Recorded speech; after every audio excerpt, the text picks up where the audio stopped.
Why Shibuya is no longer a city for young people? Shibuya, once known as the go-to city for young people, has undergone a massive transformation, with redevelopment targeting business professionals and foreign tourists. The identity of this iconic area is shifting. Let's dive into how Shibuya changed and what it means for the future of this bustling district.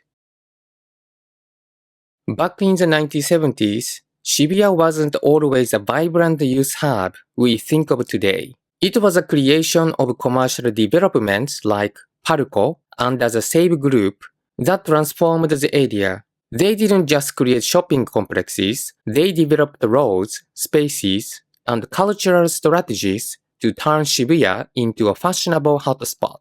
Slogans like Shibuya, where the people you pass are beautiful. And soon, cultural phenomena like Shibuya-kei music, the rise of gyaru fashion, and iconic spots like Shibuya Marukyu emerged, defining the area as a youth-centric district. However, being a hub for young people wasn't without its challenges. The 1990s saw issues with gangs in Center-gai, the emergence of enko shoujo, compensated dating girls, and even problems like Jibetarian, youth sitting on the ground, causing public concern. By the early 2000s, the Tokyo government initiated cleanup operations under then Governor Shintaro Ishihara to make places like Shibuya more orderly and clean. At the same time, large-scale redevelopment plans were set in motion, making the beginning of Shibuya's transformation into what it is today.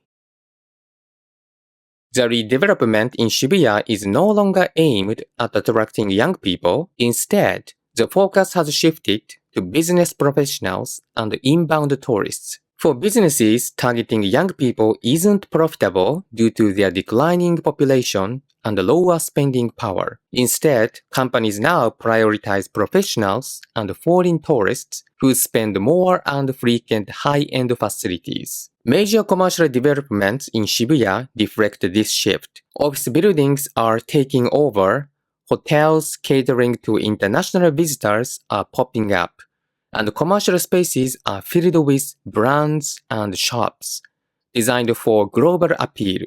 For example, the 2019 renovation of Shibuya Palco introduced popular Japanese IPs like the Nintendo Store and Pokémon Center, huge attractions for inbound tourists. This strategy appears to be working. As of 2023, a staggering 67.1% of inbound tourists in Tokyo visited Shibuya, making it the city's top tourist destination. If you want to witness this transformation, head to the Shibuya Scramble Crossing. From the glass-walled Starbucks in Shibuya Tsutaya, you'll see crowds below, most of whom are now foreign visitors, capturing the city's hustle and bustle. Shibuya is no longer just a space for locals, but a stage for international tourists.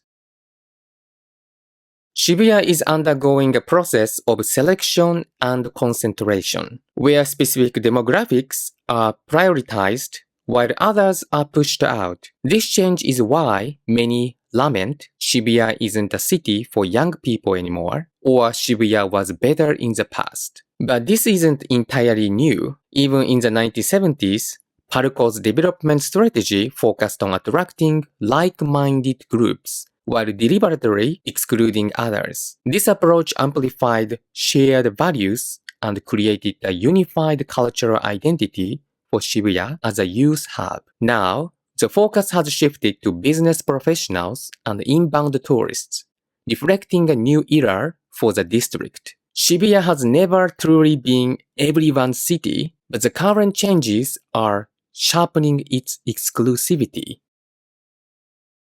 However, there's a downside. As Shibuya becomes increasingly high-end, even middle-class professionals might find themselves priced out. From 2,000 yen ramen to luxury condominiums, the area's gentrification raises concerns about accessibility for locals. This trend isn't unique to Shibuya. It mirrors a phenomenon seen in places like Niseko, Hokkaido's ski resort, which focused on catering to wealthy foreign visitors. While successful, this Nisekoization risks creating communities that cater exclusively to outsiders at the expense of local identity and affordability.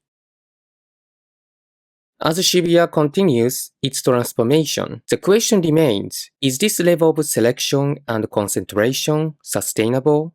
While it brings economic benefits, over-prioritizing high-spending tourists and professionals could alienate broader demographics, including locals. Will Shibuya become a playground for the elite, or can it balance inclusivity with its growth? Let me know your thoughts in the comments. Do you think Shibuya's transformation is a good thing, or is it losing its soul? Thank you for watching. If you found this video insightful, please like, share, and subscribe.